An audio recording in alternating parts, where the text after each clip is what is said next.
வரி வருவாயில் மேற்கொண்டுள்ள தொழில்நுட்ப சீர்திருத்தம் காரணமாக தமிழகம் 1,95,00,000 வரி வருவாய் எட்டும் என எதிர்பார்க்கப்படுவதாக நிதித்துறை முதன்மை செயலாளர் உதயச்சந்திரன் தெரிவித்துள்ளார்.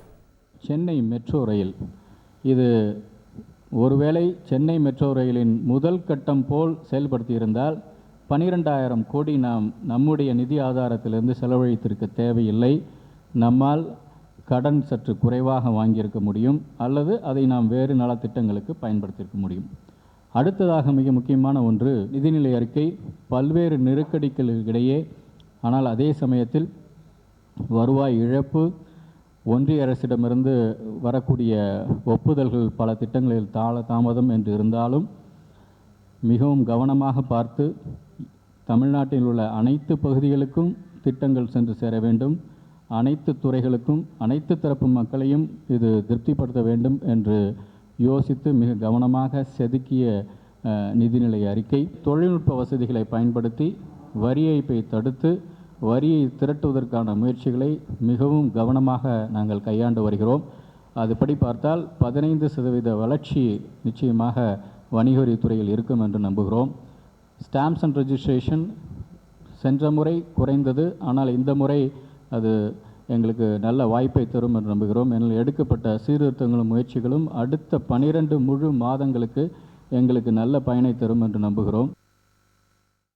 சட்டப்பேரவையில் நிதிநிலை அறிக்கையை தாக்கல் செய்து பேசிய நிதியமைச்சர் தங்கம் தென்னரசு, தமிழ்நாட்டின் 14 கடலோர மாவட்டங்களில் கடலோர வளங்களை மீட்டெடுப்பதற்காக 1,675 கோடி ரூபாய் மதிப்பில் நெய்தல் மீட்சி இயக்கம் என்ற திட்டத்திற்கு ஒப்புதல் அளிக்கப்பட்டு உள்ளதாக கூறினார்.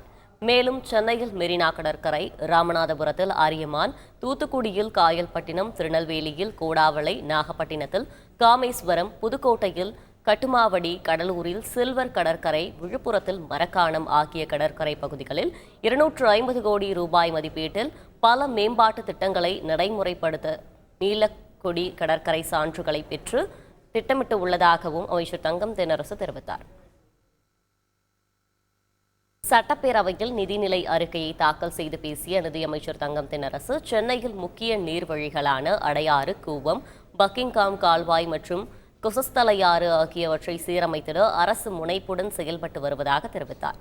முதற்கட்டமாக கூடுவாஞ்சேரியிலிருந்து தாம்பரம், திருநெல்வேலி, மணப்பாக்கம், ஆலந்தூர், சைதாப்பேட்டை பகுதிகள் வழியாக சென்று வங்கக்கடலில் கடக்கும் அடையாறு நதியை அழகுற சீரமைக்கும் திட்டம் அரசு மற்றும் தனியார் பங்களிப்புடன் 1,500 கோடி ரூபாய் செலவில் மேற்கொள்ளப்படும் என்று அமைச்சர் தங்கம் தென்னரசு தெரிவித்தார்.